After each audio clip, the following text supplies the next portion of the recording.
Então, nós vamos falar agora mais um pouco sobre o conceito de automação, quais são as vantagens de automatizar as coisas, por que não automatizar. Já vamos entrar aqui num sistema de automação. Já vamos começar a entrar, ó, sensores e atuadores. Perfeito? E gradativamente a gente vai chegando onde a gente quer, tá bom? Sem muita pressa. Vamos lá. Olha uma definição aqui, ó. O controle automático de um processo contribui para a melhoria tanto na eficiência como na execução da atividade. Também contribui para a redução do uso de pessoas em tarefas repetitivas. E, por fim, reduz os custos com a mão de obra.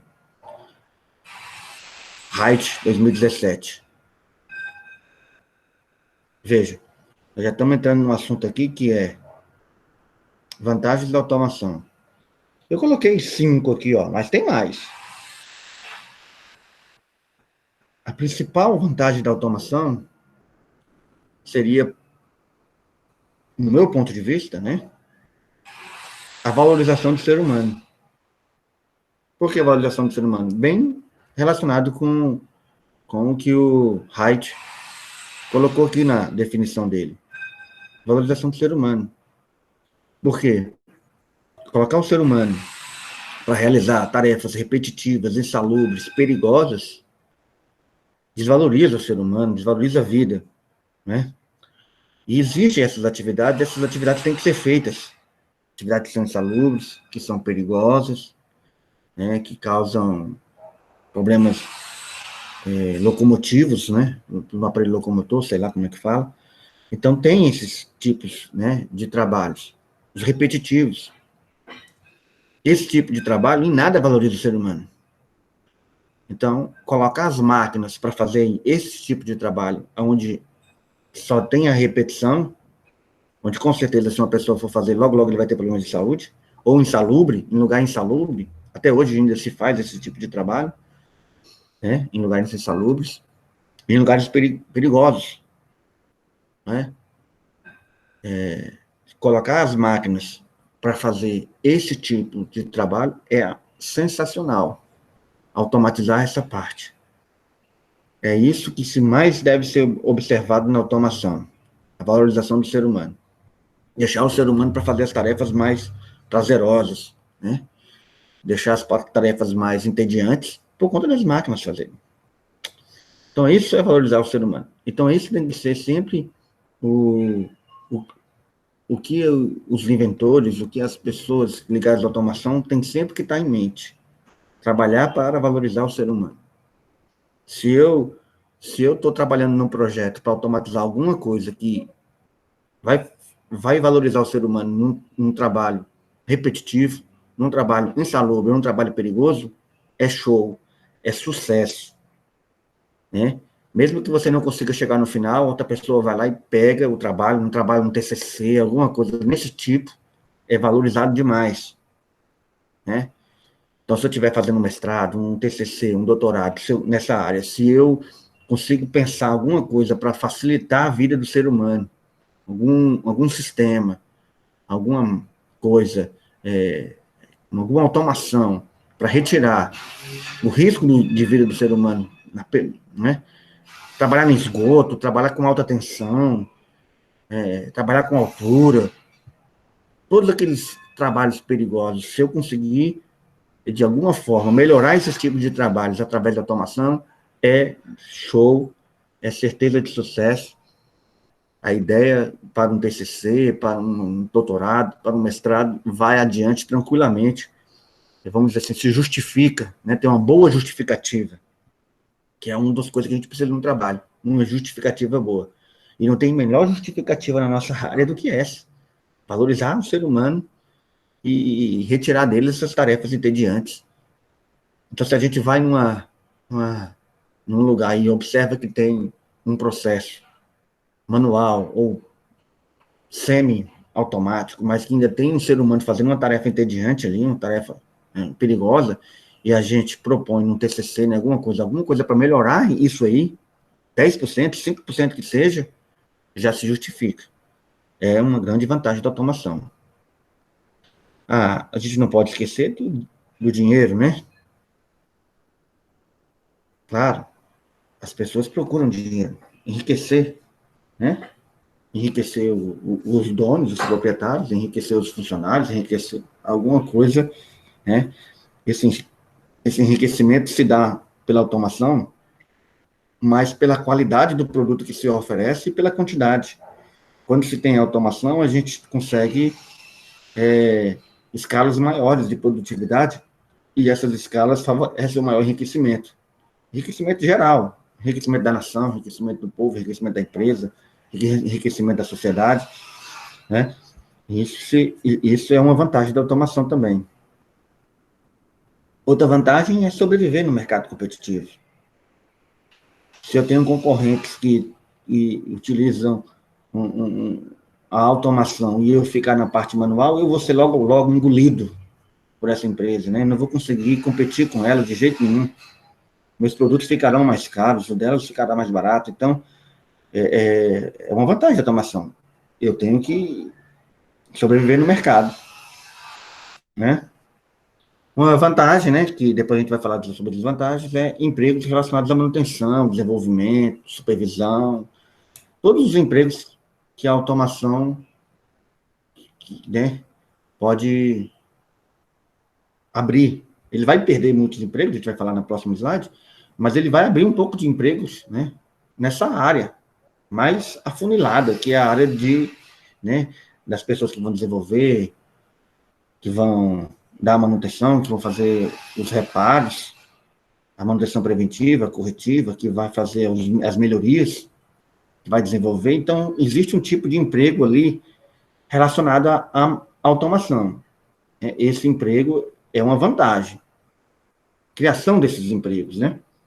Embora esses empregos exijam uma mão de obra mais qualificada, mas é uma vantagem da automação, principalmente para quem estuda engenharia elétrica, esses cursos técnicos da área da indústria, é uma vantagem. Para esses, para outros não. Né? Mas para esse tipo de profissional, que vai ter um pouco mais de abertura de emprego, é uma vantagem. A busca da maior qualidade. Claro que nem sempre a automação significa maior qualidade, né? Mas na maioria das vezes, sim. As máquinas conseguem fazer as máquinas automáticas, os processos automáticos conseguem não somente fazer mais rápido, né, durante o dia inteiro, sem precisar de alimentação, sem precisar de hora extra, nada disso, ela consegue fazer com maior qualidade. A maioria das coisas. Tem coisas que o ser humano ainda faz com, né, as coisas artesãs, fazem com maior qualidade do que as máquinas. Mas às vezes é porque ainda não se inventou uma máquina ainda, não se teve essa necessidade ainda de inventar uma máquina para algumas coisas artesanais. Como, por exemplo, capim dourado. Não se tem máquina para fazer criar o capim dourado, né? Hoje é tudo feito pelas mulheres lá, mas poderia se inventar. Ia causar um impacto aí, né? Poderia aumentar a qualidade, a quantidade, mas a gente não tem capim o suficiente, vai desvalorizar o artesão, então a gente tem que ver o impacto social dessas coisas, tá? Mas eu não resta dúvida, a gente vê um material de capim dourado feito, muito bonito. Se tivesse uma máquina fazendo, também ficaria bonito, né? Mas desvalorizaria. O preço ia lá para baixo. E ia ter que começar a plantar capim, né? Mas é isso aí. Então, a automação também busca a maior qualidade. Tem mais? Alguém consegue ver mais uma vantagem da automação? Eu tenho muito mais, né? Vamos lá, pessoal. Ajuda o professor aí a falar, para não ficar só eu falando. Alguém cita aí alguma vantagem aí, além dessas? Enquanto eu chupo um abacaxi.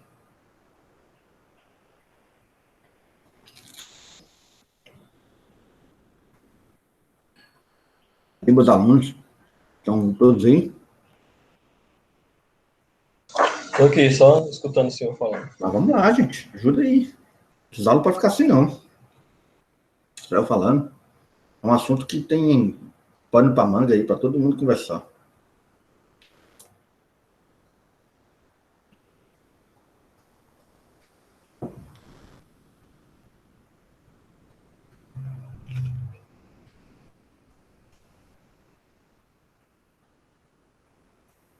Silêncio, hein?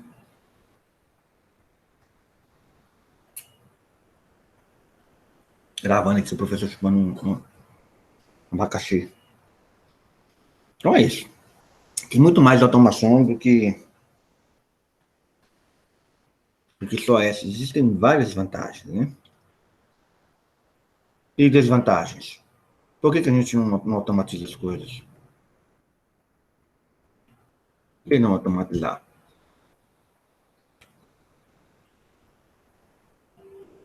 Às vezes não compensa, né, professor? Às vezes não compensa. Bem, às vezes o custo é tão alto que o retorno vai demorar muito, né? Eu vou ter uma fabricação de uma coisa que não vende muito no mercado, mas eu estou me vivendo disso. Eu criei minha família, tudo fazendo isso. Eu vou automatizar, mas eu não vou conseguir.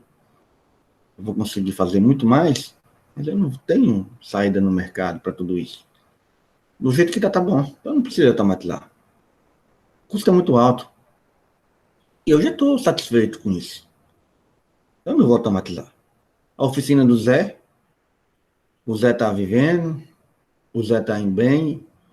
Aí você chega lá, não, dá para você fazer muito mais, Zé, dá para você fazer mais peças disso, daquilo, outro, mas o Zé não tem interesse, não tem mercado para tantas as peças, vai gastar muito, né? Aí pode ser que alguma partezinha do processo lá, do Zé, que está mais chata, mais repetitiva lá, que você pode colocar uma maquinazinha, alguma coisinha mais barata lá para poder fazer. Não vai fazer o processo, não vai concluir o processo inteiro, vai concluir uma parte dele. Já ajudou. Automatizou uma parte. Né? Então é isso. Ó, diminuição do emprego é fato. As máquinas tomam serviço das pessoas, e muito. Né? Por exemplo, do campo, uma máquina daquelas de coletadeira lá, ela tinha pessoa no campo que ficava a vida inteira esperando a época da colheita para ganhar seu salário, para poder se manter o ano inteiro até o próximo colheita. Aí vinha a máquina e o fazendeiro não chamava mais ele para trabalhar. Olha, tem a máquina, não vou precisar de tantos mais. 50 menos. O cara ficou louco. O que eu vou fazer? O cara só sabia colher, mas colher cana, colher arroz, feijão. A máquina veio e tirou o emprego dele. Desvalorização do artesão é um motivo por que não automatizar. A gente tem que ver que eu estou colocando aqui motivos, mas isso é para a gente pensar. Quer dizer que a gente não vai fazer automatização porque vai diminuir o emprego, não. A gente vai fazer. A gente não vai deixar de fazer automatização porque vai desvalorizar o artesão, não. A gente vai fazer. Mas são motivos, né, para a gente colocar, refletir antes de automatizar. A diminuição do emprego é um motivo. A desvalorização do artesão, sim. Olha, o artesão faz as coisas com as próprias mãos, né? Definição do artesão, né? Que faz as coisas com as próprias mãos. E as coisas feitas com as próprias mãos levam mais tempo, mas elas têm um valor maior do que se fosse feito com as máquinas. Né? Mas você, quando for comprar uma determinada peça que você está precisando, quem fabricou ela manualmente, vai custar um valor. Você vai comprar ela só porque foi feita manualmente? Ou você vai olhar o preço? Quem fez ela usando processos automáticos pode dar um preço menor. E você vai comprar onde está maior. Desvalorizou o trabalho do artesão. É o exemplo do capim dourado também. Se você pensasse que houvesse uma empresa que tivesse uma máquina para fazer o chapéu, a bolsa, aqueles produtos todos de capim dourado lá, a pessoa que fazia na mão estava desvalorizada. É fato. Então, isso é um motivo para a gente pensar antes de automatizar. Vai desvalorizar o artesão. Mas se você for observar, uma vez eu vi uma reportagem, lá no Japão, uma fábrica de carro japonesa, eu acho que era Nissan, e eles tinham tudo automatizado, show, bonito demais. Nossa, fazendo os motores, montando os carros, tudo automatizado. Quase você não via pessoas trabalhando na linha de produção. Havia, mas eram poucas. A maioria estava no suporte, né, olhando só por cima, né, na supervisão, olhando nas telas dos computadores. Mas havia algumas na linha de produção. Ali estava fabricando um Nissan, sei lá, um veículo da Nissan, saindo em lote, né? Aí mas lá no fundo, né, da fábrica tinha uma linha manual. Lá estava um engenheiro fazendo o motor, ele mesmo, apertando as porcas, os parafusos, e ele assinando lá o chassi do motor, né? Assinando e colocando no série. Ou seja, ali ainda conseguiu uma linhazinha para valorizar o artesão. Então, tem aqueles carros que estão sendo feitos pela fábrica, e tem um outro tipo de modelo de carro que eles deixaram só para os artesãos fazer. Então, o motor era feito especialmente pelos engenheiros, e levava até o nome do engenheiro, e esse valor estava lá em cima. Nem se compara o carro feito manualmente, né, o motor feito manualmente, do que o motor feito lá pelas máquinas. Aquele veículo com aquele motor, eles eram fabricados em um número bem reduzido e praticamente sob encomenda, né? Então atingia um grupo bem seleto de pessoas que iriam comprar ele, mas a Nissan mantinha essa linha lá de pessoas também.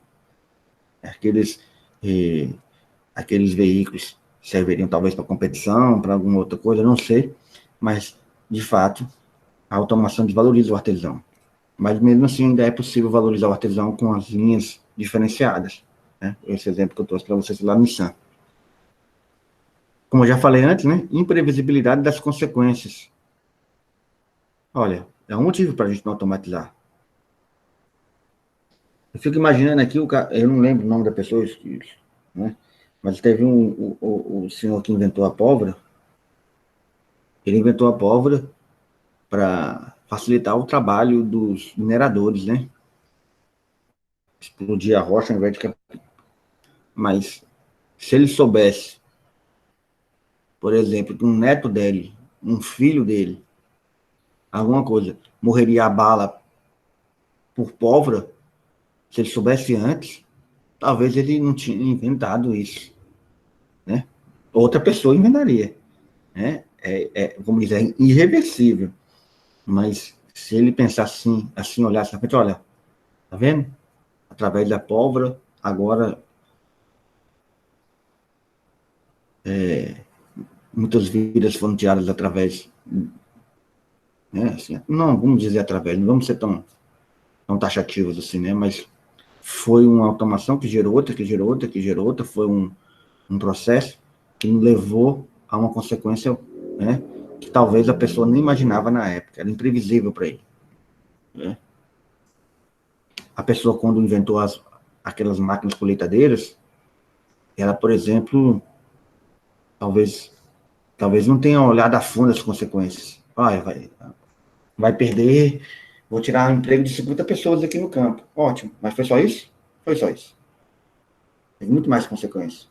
Essas pessoas ficaram sem emprego, essas pessoas saíram do campo onde tinha sua vida, foram para a cidade, chegou na cidade, a cidade não estava esperando, não tinha porte para receber tanta gente, foram para as beiradas, né, para as marginais, para as favelas, não tinha escola, não tinha emprego, alguns pegaram subemprego, dependendo do caráter da pessoa, foi para coisas ilícitas, e aí foi indo, foi mudando as paisagens e os cenários nas cidades.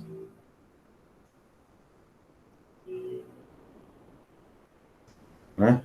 Imagina, por exemplo, Palmas. Se Palmas tem que é uma cidade pequena, né? Pode imaginar São Paulo também. Se metade das pessoas saírem de São Paulo e for voltarem para o campo, claro, tendo condições no campo, para eles sobreviverem, a parte que ficar na cidade vai ter uma melhoria muito grande, né? Vai melhorar a questão dos empregos, vai melhorar a questão da habitação, vai melhorar muita coisa. Pode se fechar favelas por conta disso, né? Mas é consequência. Isso aqui sim, ó. Por que não automatizar? Porque gera um emprego de afunilamento, né? Quando as coisas estão automatizadas, as pessoas, para trabalharem nessas coisas automáticas, exigem mais exigências, conhecimento. Então, poucas pessoas vão conseguir arrumar empregos em processos automatizados, né? Cada vez vai tirando um emprego das que exigem menos exigência e acrescentando emprego que exige mais exigência, né? Para trabalhar com certa máquina, para trabalhar com uma coisa, né? A colheitadeira, por exemplo, exigia que a pessoa soubesse fazer, trabalhar, né, e operar a máquina. Já era um afunilamento. Não era qualquer um que poderia fazer isso. Tem que fazer um treinamento, mais exigência. Tem muito mais, por que não automatizar, né? Agora aqui vai ficar um pouco legal aqui essa aula aqui. Só, então, quando a gente olhar um sistema de automação, a gente pensa nesses 4 bloquinhos aqui, ó. Olha só. O processo. O que é o processo? O que está sendo feito, né?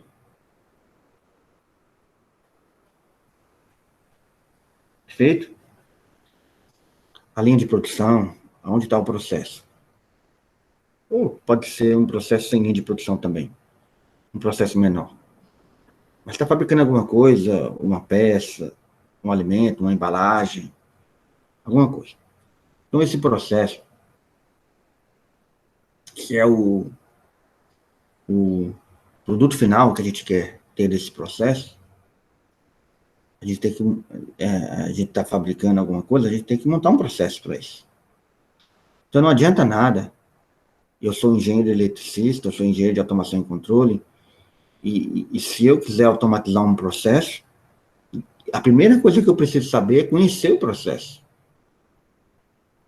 Se é um processo de embalagem de refrigerante, de enchimento, eu tenho que conhecer o processo, eu tenho que saber muitos detalhes sobre o processo. Então, eu tenho que me debruçar ali em cima do processo. E se eu nunca trabalhei com isso, não conheço, por mais que eu conheça sensores, controladores, atuadores, conheço do universo da automação, da tecnologia, eu tenho que conhecer o processo. Se eu não conhecer o processo, eu não consigo propor nada para melhorar nada.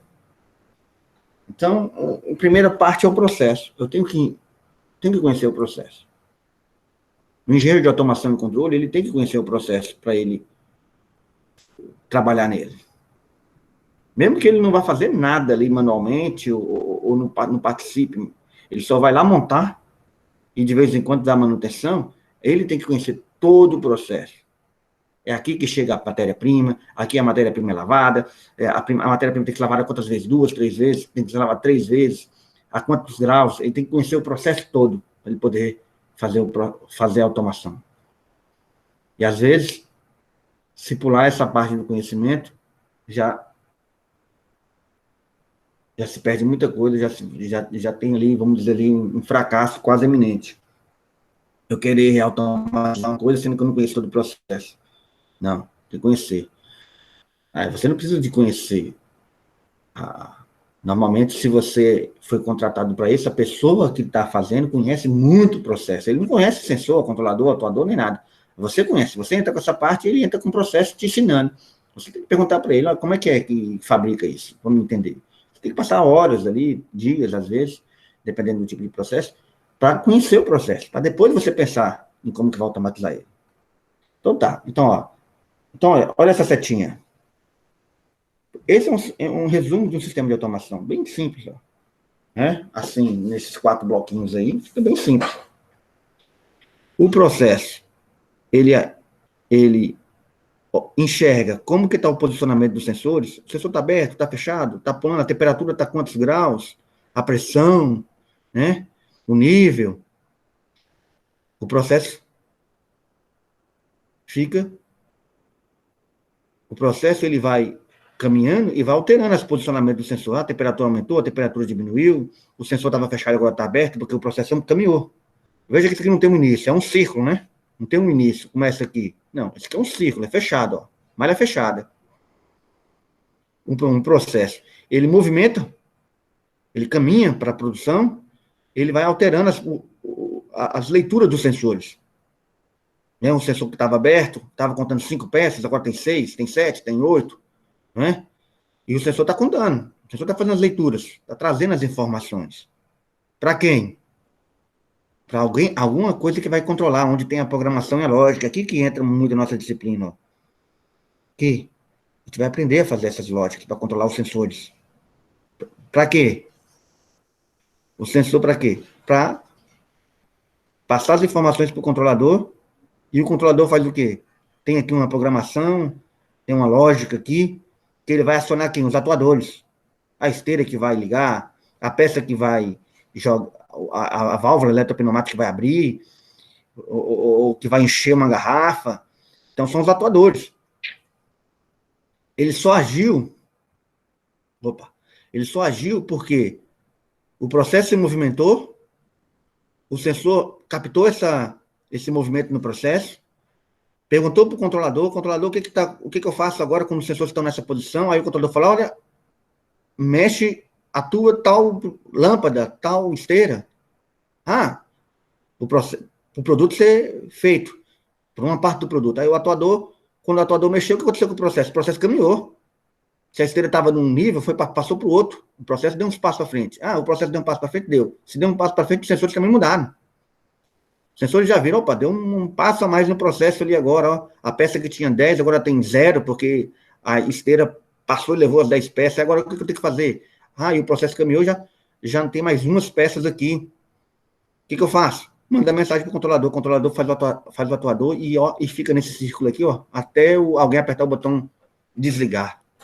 Ou o controlador, né, já está lá marcado, que às 18 horas tem que fechar o processo, ele mesmo desliga o sistema tudo. Dá um apagão, desliga todo mundo, mas não antes de guardar todas as coisas, que ele pode guardar automaticamente.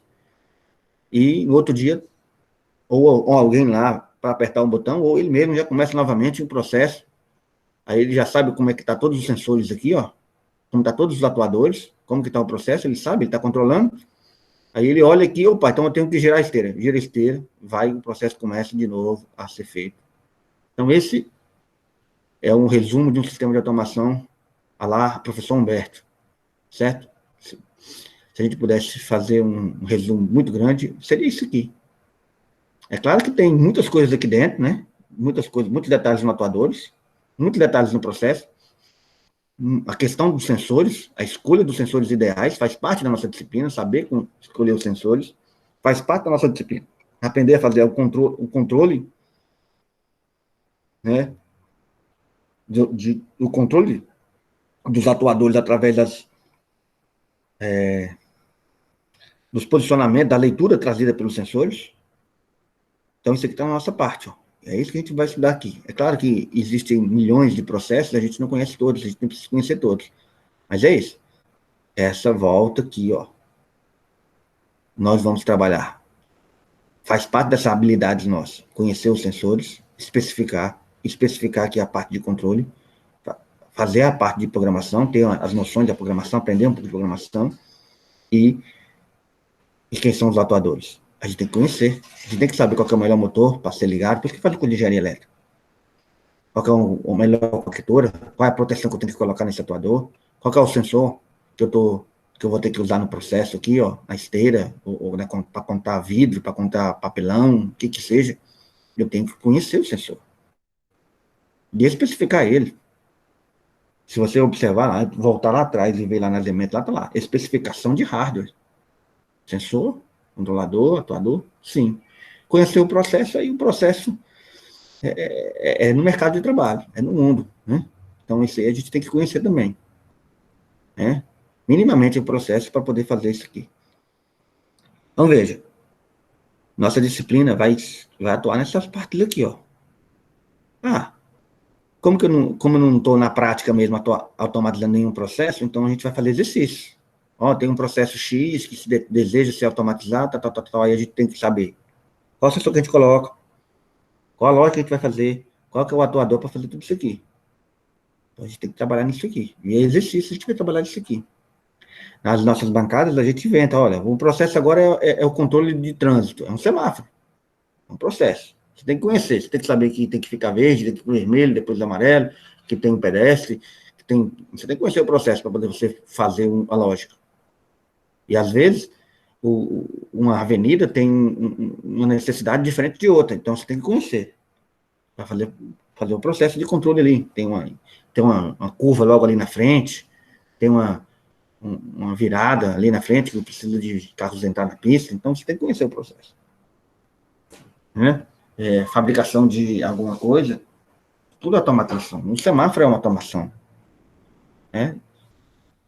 Que visa melhorar o ser humano, parar o acidente, não ter uma pessoa ali no sol quente o tempo todo para controlar o trânsito, é uma automação também. Que pode ter, né? Sensor, para verificar se os carros estão vindo ou não estão vindo, que nesse caso, o específico de semáforo, não necessariamente precisa ter sensor, né? Mas tem um controle através de tempo, né? Um sensoriamento temporal feito diretamente aqui no controlador. E tem os atuadores, né? Os atuadores, no caso do semáforo, são as lâmpadas, né? E passou o tempo, saiu do vermelho para o amarelo, então tudo entra aqui, ó. Olhou aqui o tempo, sensor aqui vai ser o tempo, controlou, chegou no tempo, certo, chegou, ativa a outra lâmpada. Então é isso. Alguém entrou mais aqui? Não estou vendo a tela.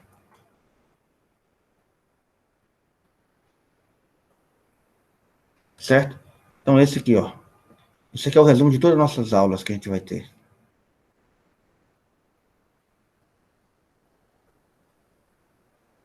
Está muito sensível. A tela ficou muito cheia. Mas o que são os sensores? Vamos começar aqui já. Botoeiras são sensores? São. Chaves? São sensores? São. São sensores. Perfeito? Alguém tem dúvida? É um sensor mecânico ali, ó. É um sensor que ora está aberto, ora está fechado, ora está pressionado, ora não está pressionado. O que ele faz? Que ação que ele faz? Ele fecha o circuito. Ou abre um circuito. É isso? Então é um sensor. Por quê? Porque ele traz uma leitura de aberto ou de fechado, né? No caso de um sensor desse aqui, manualmente, nos botões, e alguns tem até lâmpadazinhas, né? Que também é atuador, né? Que ele acende também a lâmpada quando você aperta o botão. Então, é um sensor. É um dispositivo eletrônico, uma definição que eu fiz, né? Que eu fiz não, que eu achei na internet. Um dispositivo eletrônico sensível a um fenômeno físico. Um fenômeno físico pode ser a temperatura, um sensor de temperatura. Perfeito? Umidade, sensor de umidade. Ele é sensível a um fenômeno físico, que a temperatura é, a umidade é, a luz é, a pressão é, e etc. É? O som, sensor ultrassônico, ele é sensível ao som. É um fenômeno físico. Né? O sensor óptico é a luz. Até aqui, ó. Cortou a luz, ele identifica. Ou a cor da luz é um... Né? Aí de pressão, tem aqueles equipamentos lá, que é sensível à pressão, né? Que mede a pressão. Nós temos indutivos, né? Que é um fenômeno físico, é um fenômeno magnético, né? Os sensores indutivos, capacitivos. É um fenômeno físico, a eletricidade, ao campo elétrico. É um fenômeno físico. Sensores capacitivos, indutivos, ópticos. Professor, Ah, a gente vai trabalhar com... O senhor vai passar alguma coisa sobre CLP? vamos. Nossa matéria é fundamentada em CLP. O próximo tópico nosso, CLP. É o próximo, né? É o próximo tópico. Depois nós passarmos na automação, vou fazer a teoria sobre CLP, depois nós vamos aprender a programar CLP e vou passar um trabalho para vocês, um seminário para vocês vão conhecer os sensores.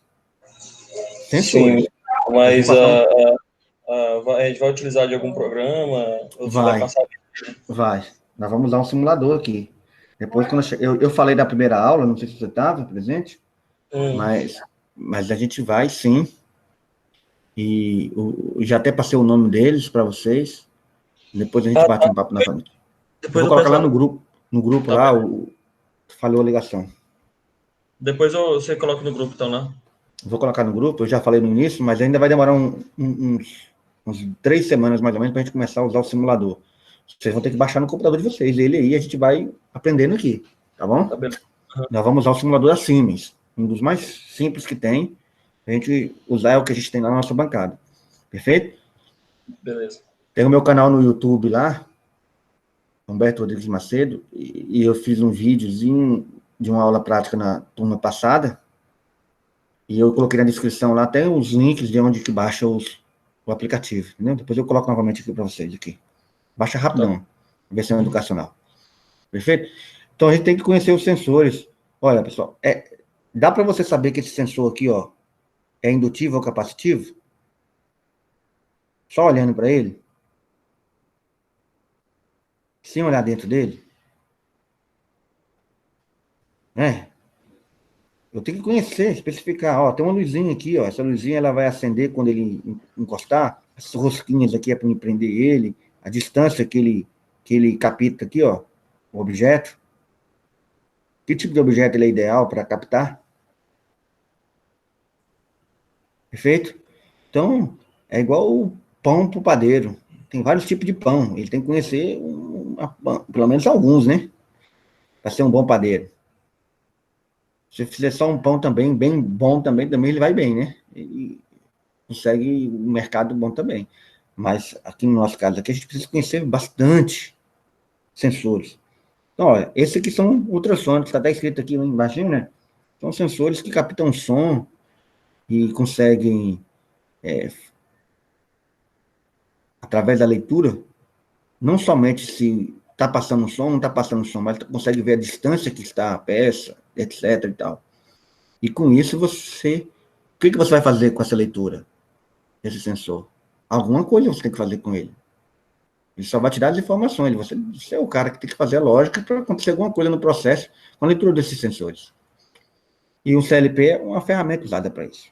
Controlador lógico programável. É o que fica ali nesse carinha aqui, ó. Controlador. É um CLP. Né? Ou um circuito eletrônico. Feito?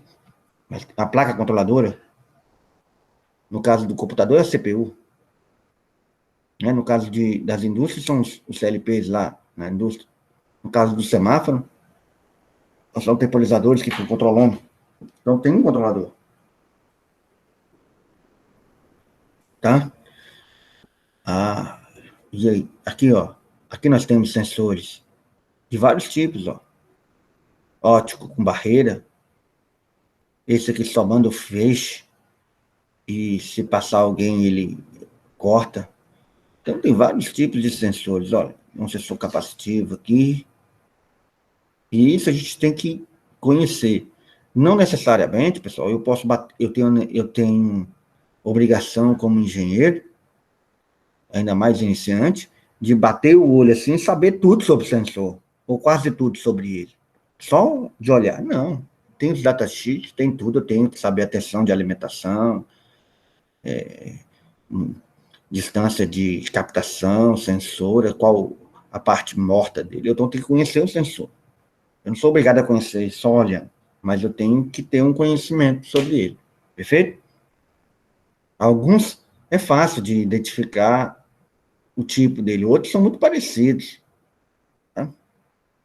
A gente só vai conseguir o indutivo do capacitivo, por exemplo, só vou conhecer pela nomenclatura dele, ou se ele tiver escrito, ou só abrir ele. Então, vamos lá. Atuadores. Fazem parte do processo. O controlador, o CLP, a gente vai falar depois, o processo é o que a gente vai fazer, os sensores são aqueles todos. E os sensores, pessoal, vocês têm uma outra disciplina chamada instrumentação eletrônica, que fala também sobre sensores. Vocês têm que conhecer os sensores. Então, dentro das avaliações, está previsto no seminário, que cada um de vocês vai falar um pouco sobre sensores. Vocês que vão apresentar aqui. Eu vou ficar igual vocês agora, ó, caladinho, só anotando. Né? Eu vou anotar porque eu tenho que avaliar, né? Não vai ser uma avaliação.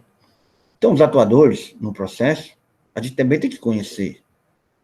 Claro, a gente vai, né?